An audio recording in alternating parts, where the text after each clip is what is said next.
Sau khi trút bỏ được gánh nặng của quá khứ ở tầng mây xám, bạn sẽ đặt chân đến tầng mây trắng.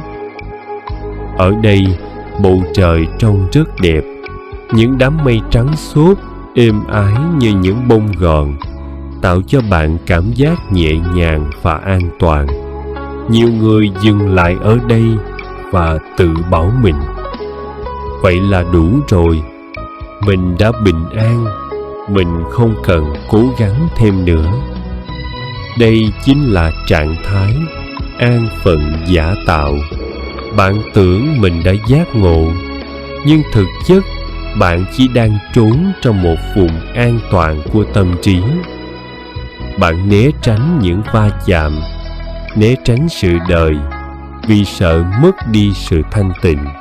Nhưng một sự thanh tịnh cần phải trốn tránh mới giữ được, thì đó chưa phải là sự thanh tịnh đích thực.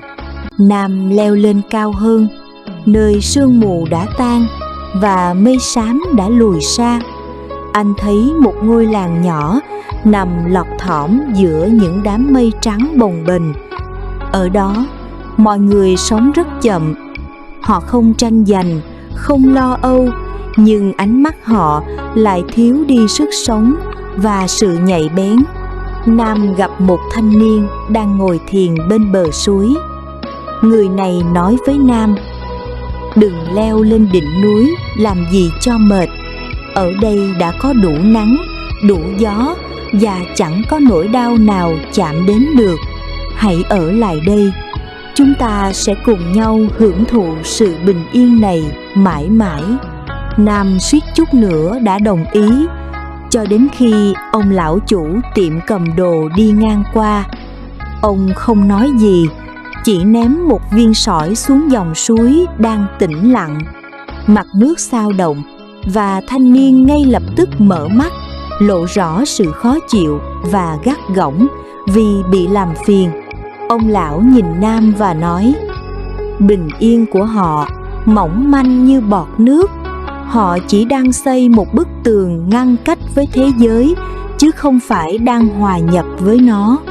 Nếu anh dừng lại ở đây, anh sẽ giống như một hạt giống bị nhốt trong hộp kín an toàn, nhưng không bao giờ có thể lớn lên thành cổ thụ. Tầng mây trắng này rất êm ái, nhưng nó dễ làm người ta ngủ quên trong cái tôi của chính mình.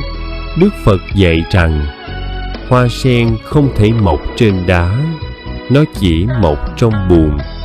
Trong giáo lý về tinh tấn, sự tĩnh lặng đích thực định phải đi đôi với sự hiểu biết rõ ràng, tuệ. Nếu bạn chỉ tìm cầu sự bình an cho riêng mình bằng cách tách biệt khỏi thế gian, đó gọi là tĩnh tịch khô héo.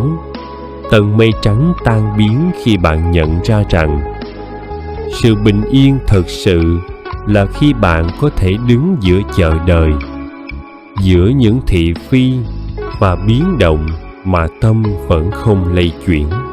Đừng nhầm lẫn giữa lười biếng tâm linh và vô ngã. Hãy tiếp tục dấn thân, vì đỉnh núi vẫn còn ở phía trước.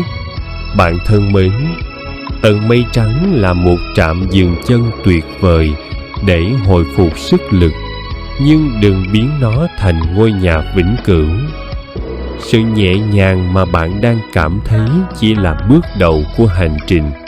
Hãy can đảm bước ra khỏi đám mây êm ái đó. Đừng sợ hãi những thử thách mới, vì chỉ có va chạm, tâm hồn bạn mới thực sự tỏa sáng.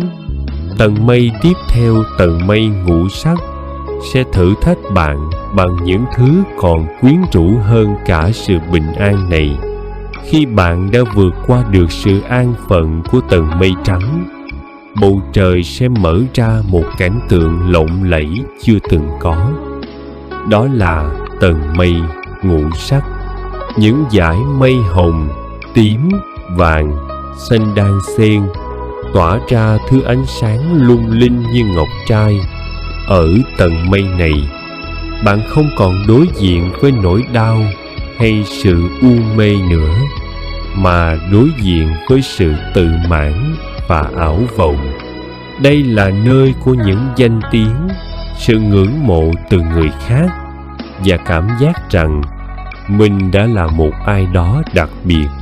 Bạn bắt đầu say mê với những hào quang bên ngoài, với những thành quả tu tập hay những lời khen ngợi. Nhưng bạn ơi, mây ngũ sắc dù rực rỡ đến đâu cũng chỉ là sự khúc xạ của ánh sáng trên những hạt nước li ti. Nếu bạn mải mê đuổi theo vẻ đẹp của nó, bạn sẽ quên mất rằng mục tiêu cuối cùng là bầu trời xanh tĩnh lặng, chứ không phải những sắc màu phù phiếm. Nam tiếp tục leo lên và bàng hoàng trước vẻ đẹp của tầng mây ngũ sắc. Anh thấy những người lữ hành khác đang mải mê thu lượm những dải mây màu để dệt thành những chiếc áo khoác rực rỡ. Họ tự hào khoe khoang về việc mình đã leo cao đến thế nào, đã vượt qua bao nhiêu bão giông. Nam cũng được tặng một chiếc vương miện kết bằng ánh sáng ngũ sắc. Anh soi mình xuống dòng suối mây và thấy mình thật lẫm liệt, thật thánh thiện. Anh bắt đầu muốn dừng lại để được mọi người tung hô là một bậc thầy leo núi. Giữa lúc đó, người chủ tiệm cầm đồ lại xuất hiện, nhưng lần này anh ta chỉ mang đến một chiếc gương phẳng giản đơn. Anh bảo Nam nhìn vào gương. Anh thấy gì trong đó? Nam trả lời: tôi thấy một vị thánh đang tỏa sáng. Người chủ tiệm khẽ lắc đầu: anh chỉ thấy cái bóng của ảo tưởng mà mây ngũ sắc tạo ra thôi. Hãy nhìn kỹ lại, bên dưới chiếc áo choàng lộng lẫy kia, đôi chân anh đã bắt đầu rỉ máu vì đứng yên quá lâu trong hào quang giả tạo. Mây ngũ sắc là một giấc mơ đẹp, nhưng nếu anh không tỉnh giấc, anh sẽ chết trong giấc mơ đó mà không bao giờ thấy được sự thật. Nam giật mình, chiếc vương miện trên đầu bỗng chốc tan thành khói xám. Anh nhận ra mình suýt nữa đã biến sự tỉnh thức thành một công cụ để thỏa mãn cái tôi của mình. Đức Phật từng dạy về ẩn dụ chiếc bè. Giáo pháp của ta như chiếc bè dùng để qua sông, không phải để vác trên vai sau khi đã sang bờ. Tầng mây ngũ sắc đại diện cho tham ái ở mức độ tinh vi, tham vào sự thanh tịnh, tham vào danh tiếng tâm linh. Trong kinh Kim Cang, Đức Phật dạy: phàm sở hữu tướng giai thị hư vọng. Tất cả những gì có hình tướng đều là hư vọng. Những hào quang, những cảm giác hỷ lạc hay sự kính trọng từ người đời cũng chỉ là hình tướng. Tầng mây này tan biến khi bạn thực hành sự khiêm cung tột cùng. Bạn nhận ra mình chẳng là ai cả, và những gì bạn đạt được chỉ là những công cụ để giúp đỡ chúng sinh, không phải để trang trí cho cái tôi của mình. Bạn thân mến, mây ngũ sắc rất quyến rũ, nhưng nó là rào cản cuối cùng ngăn bạn chạm tới sự tự do tuyệt đối. Đừng để mình trở thành tù nhân của sự ngưỡng mộ hay những thành công đã qua. Hãy can đảm cởi bỏ chiếc áo khoác rực rỡ đó. Hãy trở về là một người bình thường, giản đơn và khiêm nhường. Khi bạn không còn muốn tỏa sáng để cho người khác thấy, đó chính là lúc ánh sáng thực sự từ bên trong bạn bắt đầu lan tỏa. Tầng mây thứ 6, tầng mây mỏng, đang chờ bạn với một sự trong suốt thuần khiết. Nam mô Bổn Sư Thích Ca Mâu Ni Phật. Nam mô Quan Thế Âm Bồ Tát Ma Ha Tát.